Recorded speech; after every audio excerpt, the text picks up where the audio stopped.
로마서 1장 2절 말씀 같이 읽습니다. 이 복음은 하나님이 선지자들을 통하여 그의 아들에 관하여 성경에 미리 약속하신 것이라. 아멘. 로마서 세 번째 시간입니다. 제2형 하나님입니다. 요즘에 유행하는 성격 검사 중에 MBTI라는 것이 있습니다. 원래 예전부터 있어 왔는데 요즘에 이제 급격하게 이제 유행을 하고 있죠. 칼 융이라는 심리학자가 있는데 그 사람의 심리 유형론은 바탕으로 캐서린 브릭스, 이사벨 마이어스라는 모녀지간에 이걸 개발한 자기 보고식 성격 유형 검사라고 합니다. 이 성격 검사는 여러 가지 질문에 대한 답을 토대로 그 사람의 성향이 어떤지 알아보는 그런 성격 유형 검사입니다. 그래서 여기에는 내향형과 외향형, 또 감각형과 직관형, 또 사고형과 감정형, 또 판단형과 인식형이라는 그 8가지를 조합해서 총 16가지 성격 유형으로 사람을 나누는 거죠. 그래서 이 MBTI가 유행하는 이유는 그거였습니다. 인간관계 때문이죠. 인간관계. 도대체 저 인간은 어떤 사람일까? 그게 너무너무 궁금한 거죠. 그게 너무너무 왜냐하면 이렇게 사람을 알지 못할 때는 이상하다. 저 사람 나랑 너무 안 맞다. 어떤 사람은 잘 맞다가도 어떤 부분에서는 안 맞기도 하고 막 그런단 말이죠. 그래서 내가 어떠한 사람인지 알아야 이해를 시킬 거 아닙니까? 내가 이런 사람이야라는 걸 이해시키고 또 상대방이 어떤 사람인지 알아야 내가 또 그 사람을 이해할 수 있을 거 아닙니까? 그래서 그런 성격 유형 검사 중에 그나마 세분화되어 있습니다. 그 전까지는 뭐가 유행했어요? 그 전까지는. 그렇죠. 혈액형이죠. A형, B형이다.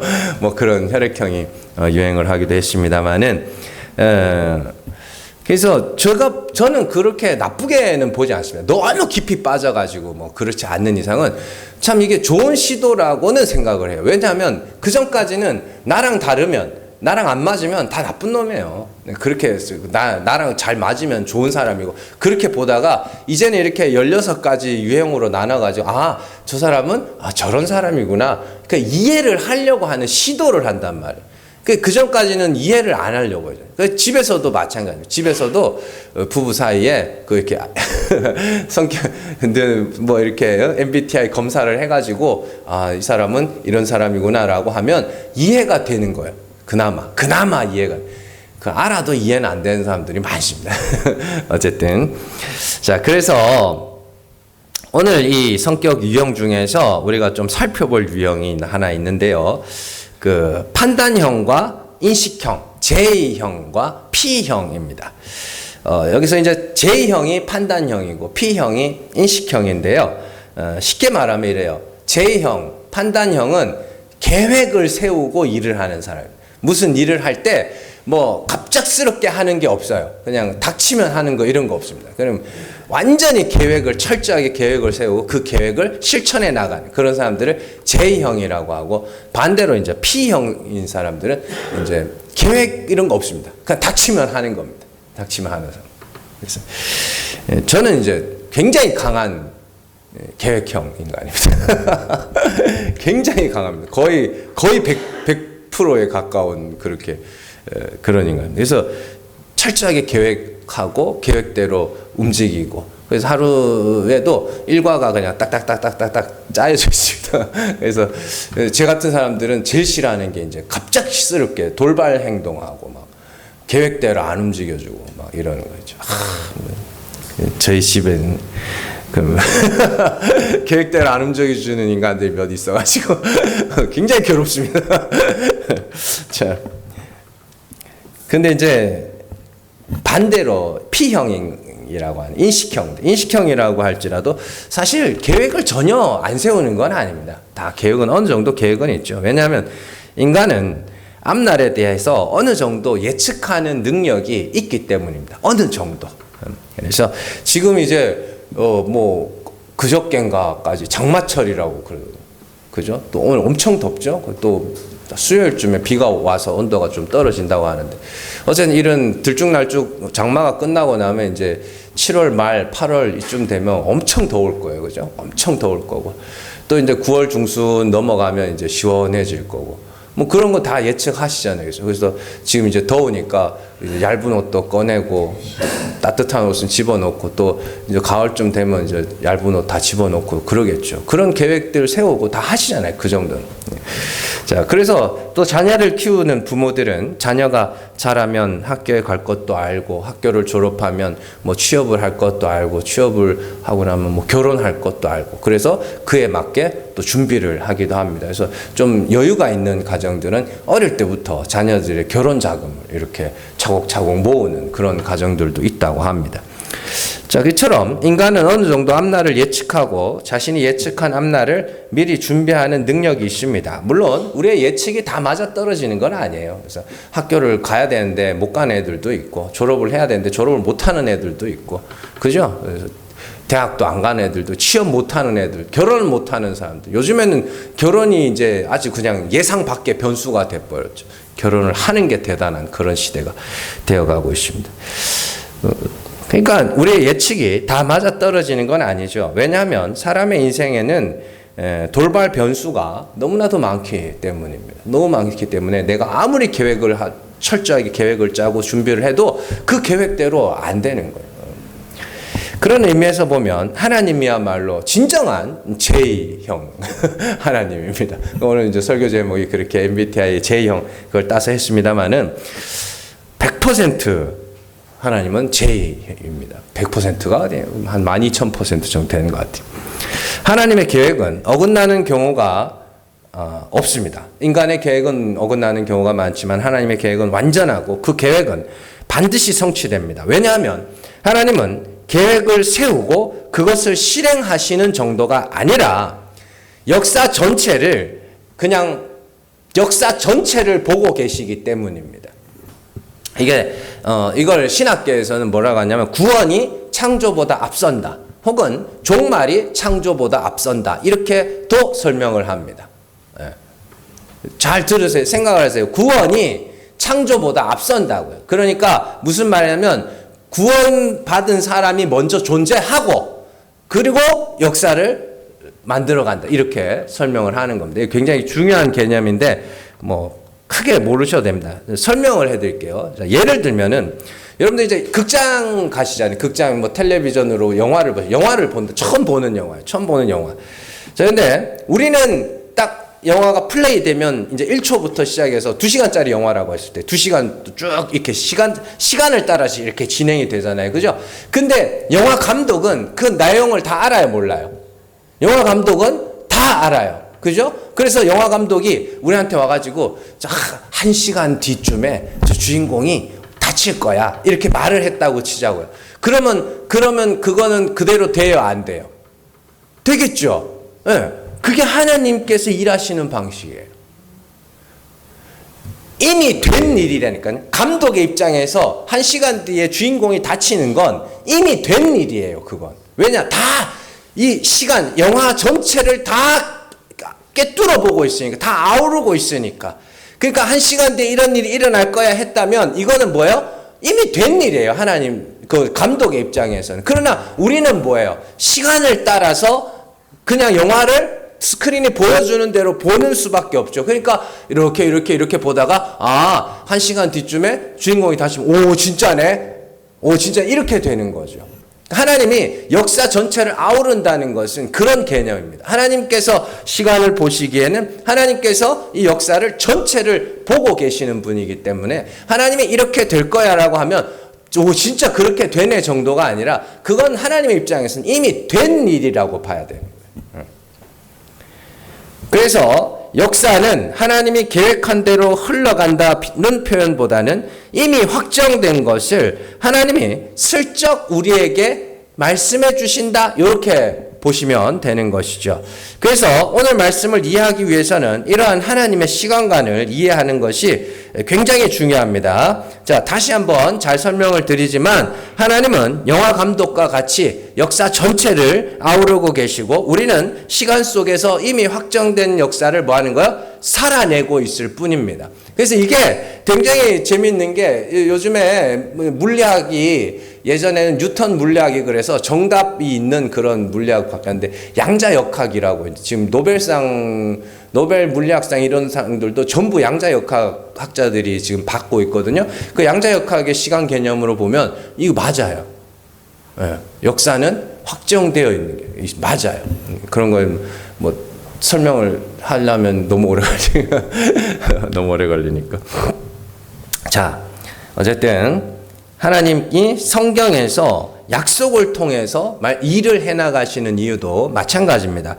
하나님은 수많은 돌발 변수들을 뚫고 기어이 자신의 계획을 완성해 내시는 분이 아니라 하나님은 약속을 통해서 이미 완성된 것을 사람들에게 기뜸해 주시는 거예요.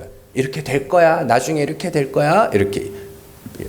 그래서 성경의 가장 유명한 예언의 말씀들을 한번 살펴볼게요. 자, 창세기 15장 13절에서 14절 말씀 같이 읽습니다. 여호와께서 아브라함에게 이르시되 너는 반드시 알라 내 자손이 이방에서 계기되어 그들을 섬기겠고 그들은 400년 동안 내 자손을 괴롭히리니 그들이 섬기는 나라를 내가 징벌할지며 그 후에 내 자손이 큰 재물을 이끌고 나오리라. 아멘. 이거 아브라함의 때로부터 거의 한 500년 전에 있었던 예언의 말씀입니다. 그때 하나님께서 아브라함에게 말씀하셔요. 하나하나 살펴보자고요.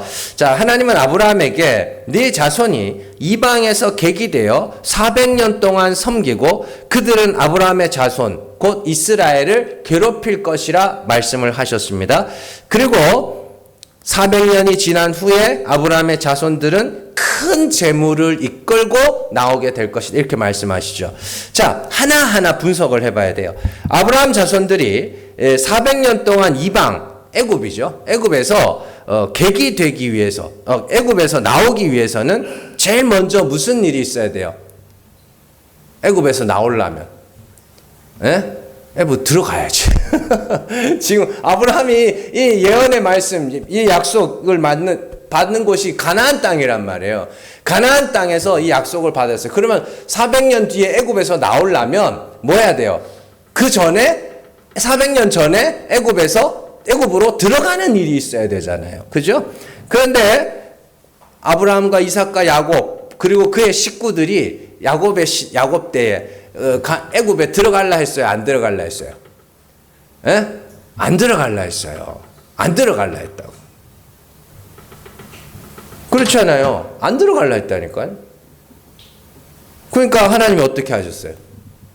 요셉을 애굽의 총리로 세우시고 그리고 거기서 7년 풍년 동안 곡식을 저장하고 7년 흉년을 주셔서 야곱과 그의 식구들이 애굽 땅에 들어갈 수밖에 없도록 인도하셨죠. 그러면 자, 그 모든 과정들이 다 뭐예요? 있어야 했던 일이에요? 있으면 안 됐던 일이에요? 있어야 했던 일이에요. 요셉이 형들에게 팔리는 건 있어야 했던 일이에요? 있으면 안 됐던 일이에요? 있어야 했던 일이라니까요. 왜요? 하나님은 그렇게 계획하셨고 하나님의 계획 속에서는 이미 그렇게 된 일이기 때문에. 자, 그리고 400년 동안 그들을 섬길 거라고 그랬습니다. 14절 보시면 그들이 섬기는 나라 이렇게 되죠. 그러면 400년 동안 이스라엘은 애굽에서 종생활을 해야 돼요. 그죠? 근데 처음에 이스라엘 백성들이 애굽에 들어갔을 때 종으로 들어갔어요? 아니잖아요. 요셉 때문에 진짜 막 은인으로 들어갔잖아요. 그죠? 그러면 어떻게 해야 돼요? 요셉을 모르는 왕이 일어나야 하는 거예요. 요셉을 모르는 왕이. 그래서 출애굽기에 보면 요셉을 모르는 왕이 일어났다고 하죠. 그것도 있었어야 되는 거예요. 그래서 그들을 뭐예요? 종 부리듯이 그렇게 했던 거죠. 400년 동안. 다 있어야 됐던 일이에요. 필연이라고. 그러니까 막 보고 이 나쁜 놈들, 막 애굽 이 나쁜 놈들, 막 그럴 필요가 있어요, 없어요? 없어요. 하나님이 그렇게 된다고 했으니 애굽에서 그들이 종생활 한다고 했으니 뭐 해야 돼요? 이건 있어야 되는 일이네. 막 우리가 그런 거 설교 말씀하면서 막 은혜도 모르는 뭐 이렇게 자기나 잘 알라 그러고 그런 사람들은 있어야만 했던 일이에요.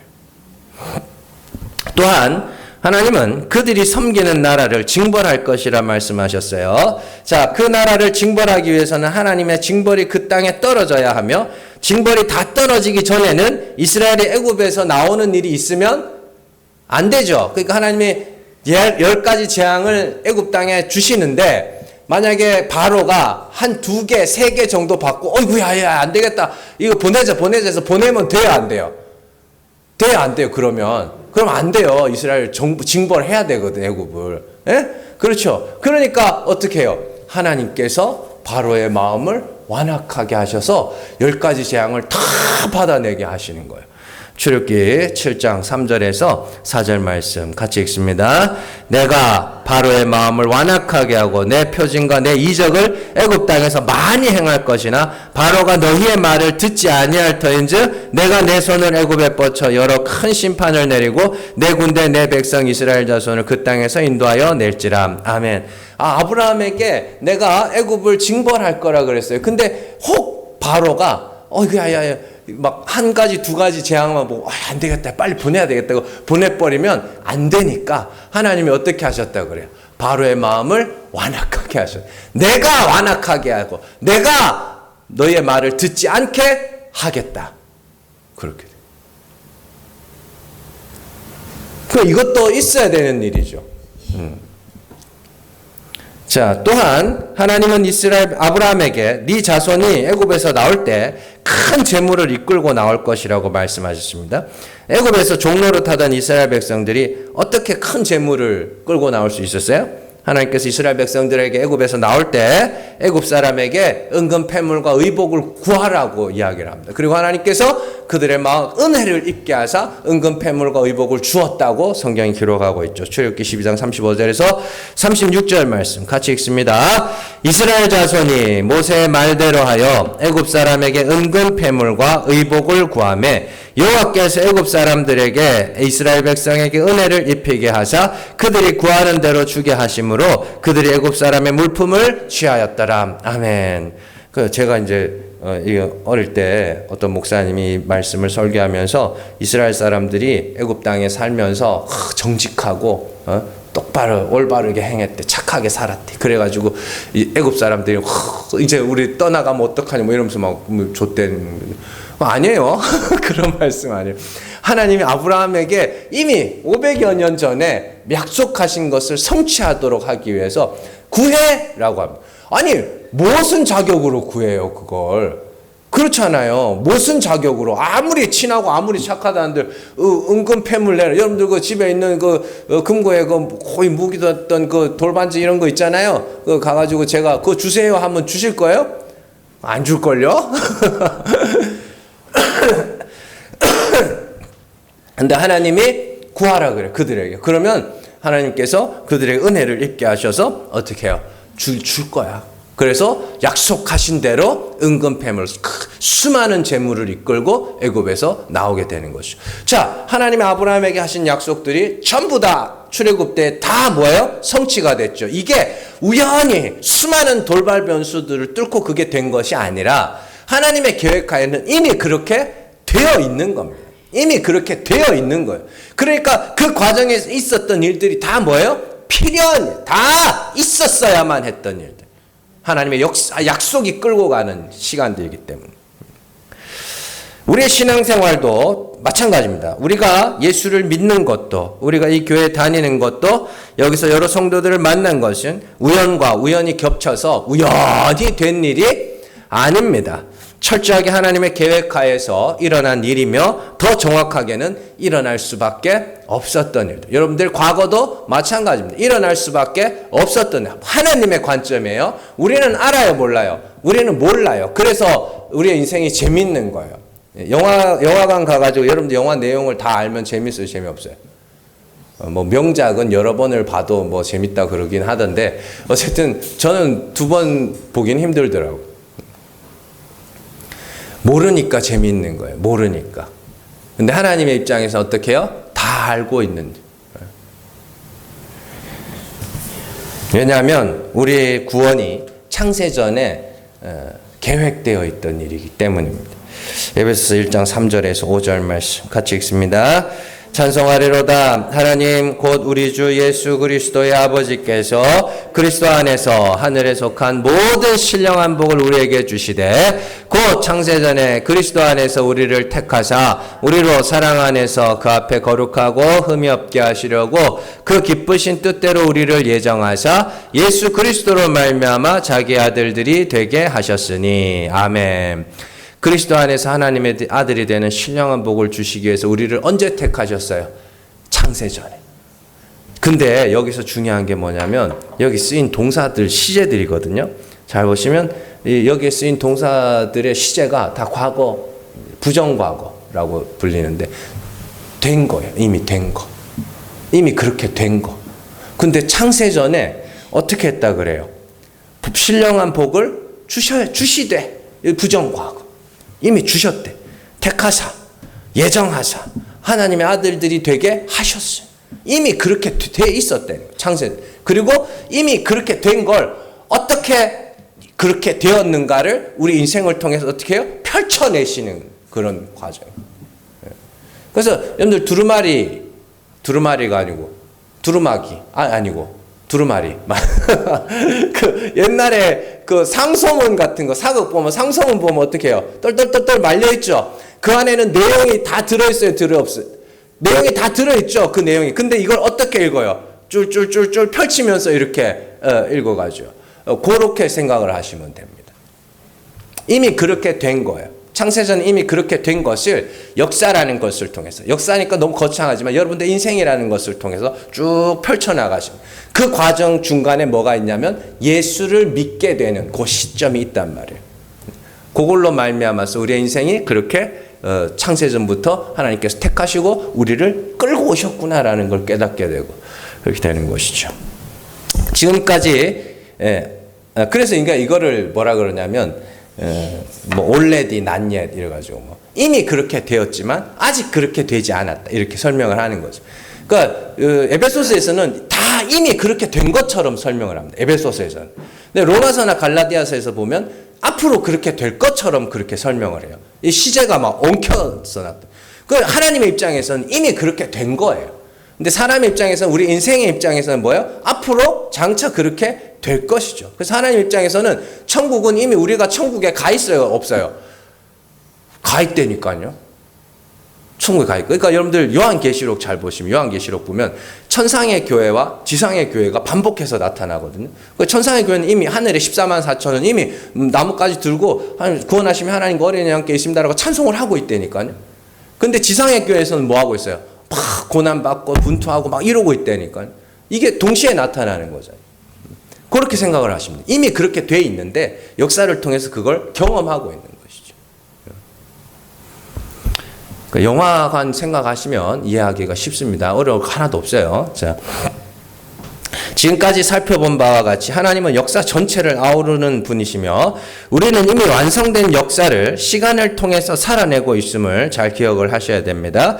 자, 오늘 말씀 이제 한번 보세요. 사도 바울은 복음에 대해서 말하고 있습니다. 앞서 1절에서 바울은 자신이 복음을 위하여 택정함을 받았다 이렇게 이야기를 하고 있죠.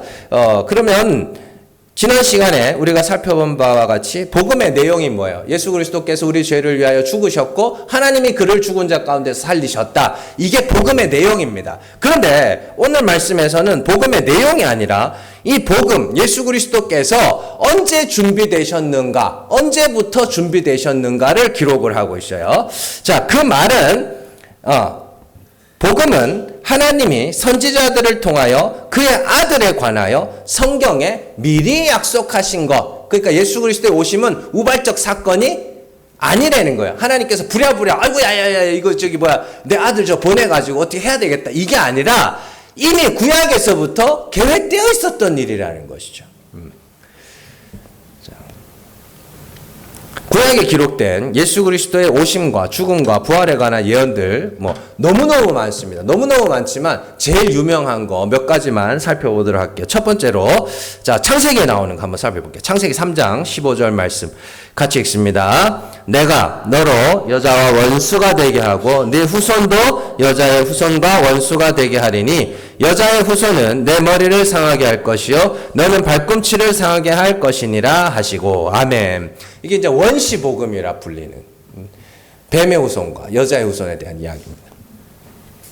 선악과 사건에서 하나님께서 뱀에게 이제 저주를 내리시면서 여자의 후손과 뱀의 후손이 원수가 되게 할 것이다 이렇게 말씀을 하시면서 여자의 후손은 뱀의 머리를 상하게 하고 뱀의 후손은 여자의 후손의 발꿈치를 상하게 할 것이다 이렇게 말씀을 하셔요.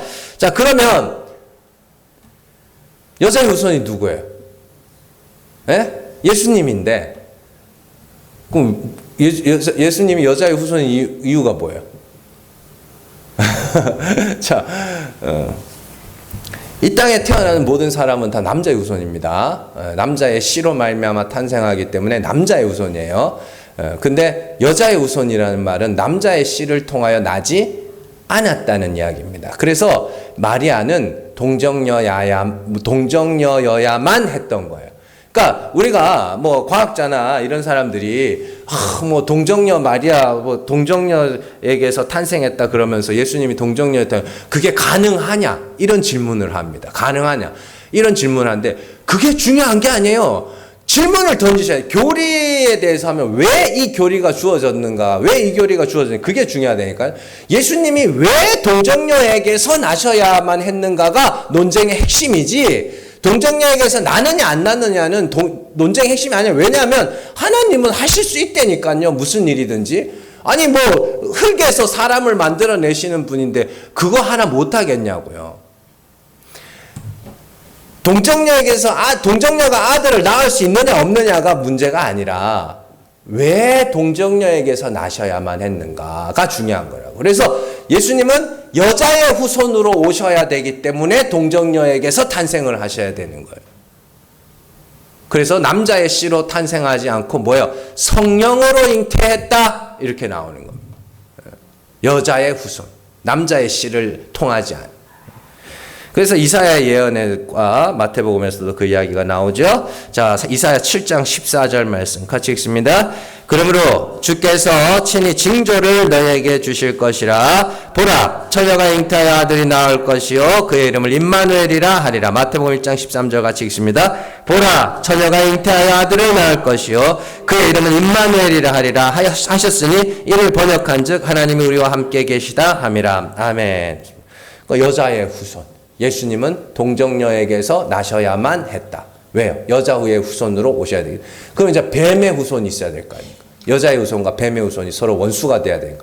뱀의 후손은 누구예요? 예수님이 직접 뱀의 후손이라고 말씀하신 부류의 사람들이 있죠. 자, 마태복음 12장 34절 같이 읽습니다. 독사의 자식들아, 너희는 악하니 어떻게 선한 말을 할 수 있느냐? 이는 마음에 가득한 것을 입으로 말함이라. 마태복음 23장 33절 같이 읽습니다.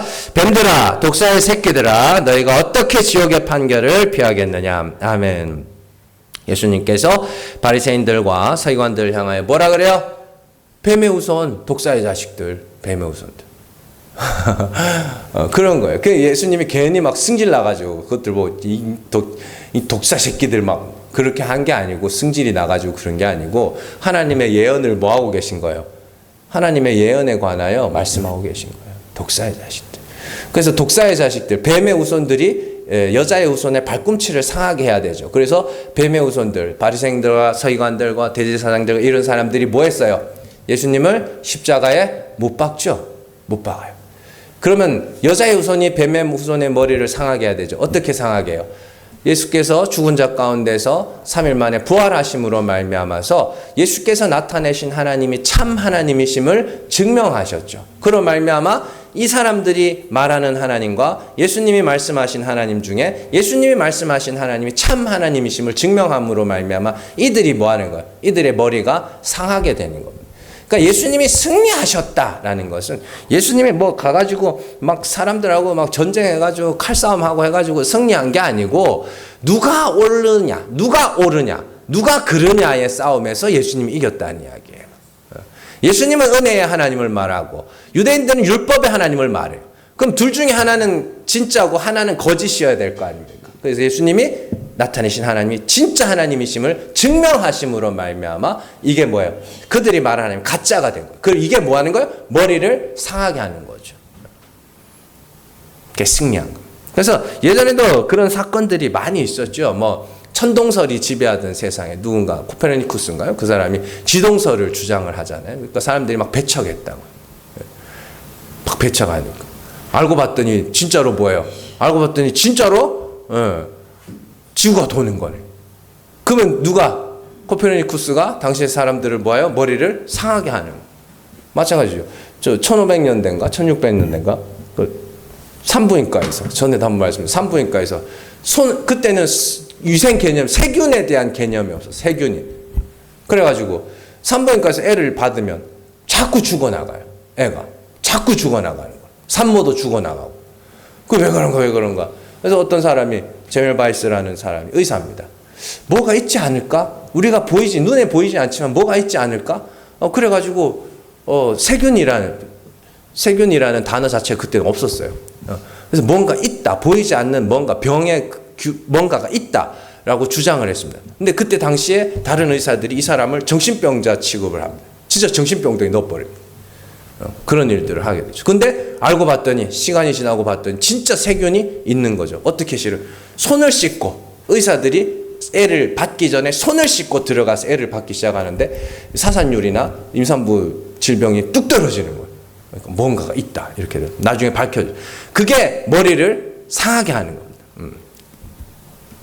또한 아브라함의 언약 가운데서도 예수님에 대한 예언이 등장합니다. 하나님은 아브라함에게 언약을 주시면서 네 자손으로 말미암아 천하 만민이 복을 받을 거라 말씀을 하시죠. 창세기 26장 4절 말씀 같이 읽습니다. 내 자손을 하늘의 별과 같이 번성하게 하며 이 모든 땅을 내 자손에게 주리니 내 자손으로 말미암아 천하 만민이 복을 받으리라. 아멘. 아브라함의 자손으로 말미암아 천하 만민이 복을 받기 위해서는 아브라함에게서 자손이 태어나야 되겠죠. 그래서 아브라함에게서 난 자손이 누구예요? 이삭입니다. 그러면 아브라함의 자손으로 말미암아 천하 만민이 복을 받겠다고 했으니까 이삭으로 말미암아 천하 만민이 복을 받아야 되잖아요. 그 받았어요? 못 받았어요? 예? 못 받았어요. 이삭은 뭐예요? 맨날 도망다니고 그러게. 그러면 그 후손 야곱은 아니죠. 야곱도 아니에요. 근데 요셉 때에 이르러서 반짝 천하 만민이 복을 받은 적이 있죠. 7년 대기근에 요셉이 재물을 팔아가지고 천하 만민이 복을 받게. 그리고 그 요셉은 예수 그리스도의 모형으로서 대가 흐르고 아브라함의 무부터 다윗을 거쳐 예수 그리스도께서 마태복음 1장의 족보가 그렇게 흘러온다고요. 그래서 아브라함에게 말씀하신 그 자손이 누구? 예수 그리스도. 그래서 예수를 믿는 자마다 영생을 얻게 되는 복을 천하 만민에게 이를 복이 그에게 주어지는 것이죠. 갈라디아서 3장 16절 같이 읽습니다. 이 약속들은 아브라함과 그 자손에게 말씀하신 것인데 여럿을 가리켜 그 자손들이라 하지 아니하시고 오직 한 사람을 가리켜 내 자손이라 하셨으니 곧 그리스도라. 아멘. 하나님께서 아브라함에게 약속을 주실 때 네 자손으로 말미암아 천하 만민이 복을 받으리라 말씀을 하셨잖아요. 그때 하나님께서 네 자손들이라고 하지 않고 오직 한 사람 단수를 썼다는 거예요. 네 자손 단수. 보면 다 단수로 돼 있어요. 아브라함의 예수에 대한 이야기다. 이렇게 풀어가는 것이죠. 자, 이 예수 그리스도에 대한 예언은 다윗에게서도 한번 주어집니다. 다윗이 하나님을 위하여서 성전을 짓겠다고 했을 때 하나님께서 다윗에게 언약을 주시면서 예수 그리스도에 대한 언급을 하시죠. 자, 사무엘하 7장 12절에서 14절 같이 읽습니다. 내 수완이 차서 내 조상들과 함께 누울 때에 내가 내 몸에서 날 내 씨를 내 뒤에 세워 그의 나라를 견고하게 하리라. 그는 내 이름을 위하여 집을 건축할 것이요 나는 그의 나라 왕위를 영원히 견고하게 하리라. 나는 그에게 아버지가 되고 그는 내게 아들이 되리니 그가 만일 죄를 범하면 내가 사람의 매와 인생의 채찍으로 징계하려니와. 아멘. 이 말씀만 보면 이 말씀이 이 예언이 솔로몬 때에 성취되는 것처럼 보입니다. 예언을 하나하나 보자고요. 자, 그는 내 이름을 위하여 집을 건축할 것이요. 내 이름을 위한 집은 성전입니다. 아브라함 때에 성전을 건축하죠. 그죠? 그리고 또 뭐예요? 나는 그의 나라 왕위를 영원히 견고하게 하리라. 그래서 솔로몬 왕 때의 나라가 견고해졌다고 성경이 기록을 하고 있습니다. 그리고 나는 그에게 아버지가 되고 그는 내게 아들이 될 거라 그래요. 그건 뭐예요? 하나님이 솔로몬이 태어났을 때 여디디야 사랑하는 아들이라는 이름을 주셔요. 그러니까 이것만 보면 솔로몬이 마치 아브라함에게 약속하신 다윗의 자손인데, 근데 이 다윗의 자손이 솔로몬이 아닌 이유가 있어요. 첫 번째는 뭐냐면 13절의 말씀을 다시 보시면 그는 내 이름을 위하여 집을 건축할 것이요 나는 그의 나라 왕위를 영원히 견고하게 하리라 되어 있습니다. 그러니까 아브라함의 왕위가 영원히 견고했어요? 아니요, 자기 때에 끝났어요. 로보암 때 나라가 둘로 갈라진다고요. 영원히 견고하지 않죠. 그리고 나중에 가가지고는 나라가 다 망해요. 바벨론과 아수르한테 다 망한다고.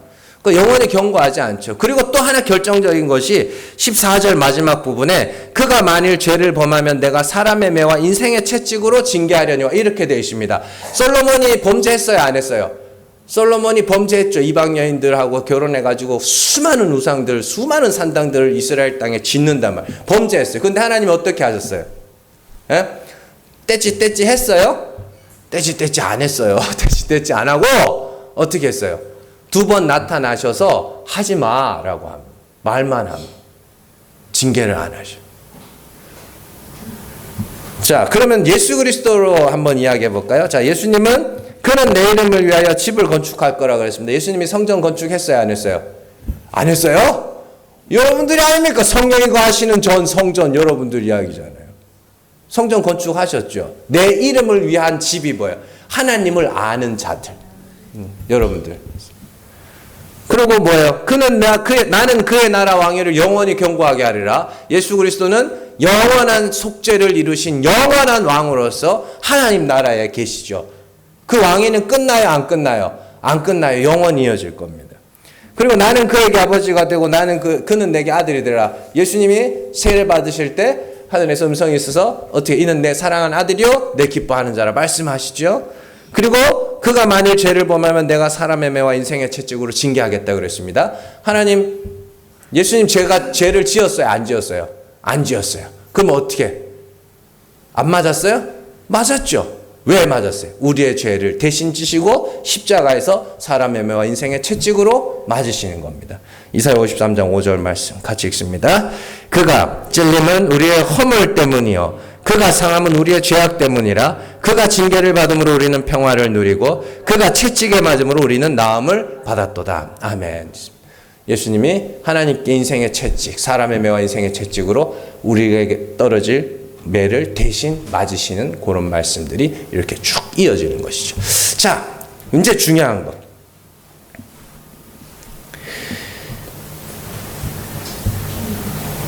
그럼 바울이 이걸 왜 여기 기록해 놨을까요? 로마서 시작하면서. 네? 바울이 로마서 1장 2절이잖아요. 이제 로마서 1장 2절인데 왜 이걸 기록을 해 놨을까요? 예수 그리스도께서 오신 것은 아담의 때로부터 시작해가지고 창세기 3장 사실 그 이전에도 있는데 그건 너무 막 제가 어려울까봐 안 하는 거예요. 제일 유명한 것만 지금 말씀을 드리는 겁니다. 구약에서부터 아담의 때부터 아브라함의 때, 다윗의 때 수많은 이사야 선지자들의 서신마다 예수 그리스도에 대한 예언들이 수북하게 성경에 쭉 기록되어 있단 말이에요. 그거를 바울이 왜 그 이야기를 로마서를 시작하는 마당에 이걸 기록을 해놨을까요? 예? 하나님은 철저하게 계획하시는 하나님이고 하나님은 철저하게 모든 계획을 이루시는 하나님이고 역사 전체를 아우르시는 하나님입니다. 그런 하나님께서 예수 그리스도께서 오심을 처음부터 계획을 해놓으셨다는 것은 우리는 처음부터 그리스도가 아니면 구원에 이를 수가 없었다는 이야기를 하는 거예요. 그러니까 딴 생각하지 말고 딴 소리 듣지 말고 예수만 믿으라는 이야기를 하고 싶은 거예요. 너희는 애초에 하나님께서 행위로 구원에 이르지 못하도록 해놓으셨고 그래서 너희에게는 예수 그리스도가 필요하다는 것을 처음부터 하나님이 계획하죠. 창세전부터 계획하고 있었던 일을. 그러면 우리는 뭘 해야 돼요? 예수 그리스도만 의지를 해야 되는데 자꾸만 사람들의 말에 넘어가는 거예요. 착하게 살아야지, 이렇게 살아야지, 저렇게 살아야지, 그래야 구원받지, 그래야 천국까지, 그런 말들을 하는 거예요. 그러니까 바울이 하는 이야기입니다. 야, 예수 그리스도께서 오시는 것은 이미 옛날부터 준비되어 있었던 일이고, 그 말은 하나님께서 옛날부터 그리스도를 믿음으로 말미암아 구원에 이를 수밖에 없도록 준비하신 일이라는 소리예요.